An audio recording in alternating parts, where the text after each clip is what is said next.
Ito na ba ang bagong hari ng scooter sa Pinas? At bakit nga ba maraming napaiyak ang motor na to? Hey boys, I'm Ariana's birthday.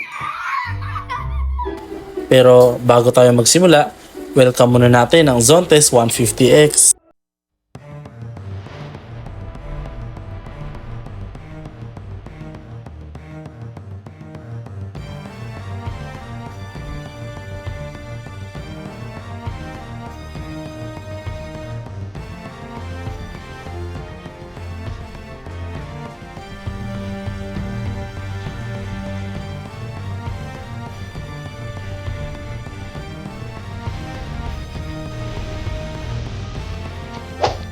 Una, ang estimated top speed nito ay nasa 135 to 140 kilometers.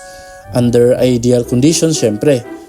Depende pa rin ito sa timbang ng rider, kondisyon ng kalsada, hangin, riding position at break-in period ng motor. Para lang sa kalaman nyo mga bro, sa specs pa lang, sobrang loaded at high-tech na talaga ang Zontes 150X. Mayroon itong 149cc single cylinder, 4-stroke liquid-cooled engine na may electronic fuel injection para mas responsive ang throttle at mas fuel efficient. Pagdating naman sa performance, kaya nitong maglabas ng 17.7 horsepower sa 8,700 RPM at 15.5 Nm ng torque sa 6,500 RPM.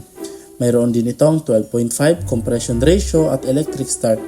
Dahil isa itong automatic adventure scooter, gumagamit ito ng CVT na may belt drive kaya smooth ang acceleration at hindi mo na kailangan mag-clutch o mag-shift ng gears. Sa safety, hindi rin nagpahuli ang Zontes 150X dahil meron itong dual channel ABS at traction control kaya mas ligtas at mas stable ang motor lalo na kapag basa o madulas ang kalsada. Para naman sa long rides, malaki ang 17.5 liter fuel tank kaya mas bihira kang hihinto para magpakarga ng gasolina. At syempre, dito talaga bumabawi ang Zontes sa features. Meron itong full LED lighting, full color TFT displays, keyless start system, USB charging port, tire pressure monitoring system, backlit switches at adjustable windshield para mas komportable sa biyahe.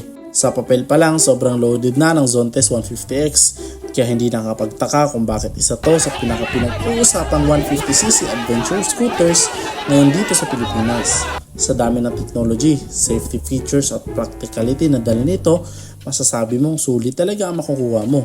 Pagdating naman sa design, dito talaga lumalabas ang ganda at angas ng Zontes 150X. Agad mong mapapansin ang aggressive fairings nito na may matatalim na linya at adventure scooter styling.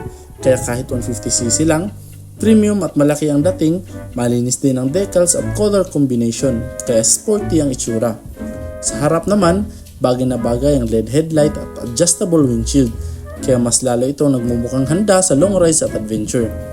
Pagdating sa comfort, upright and riding position kaya hindi nakakapagod sa likod at balikat kahit long ride. Malapad din ang upuan at komportable ang riding position kaya swak ito para sa daily ride at weekend rides.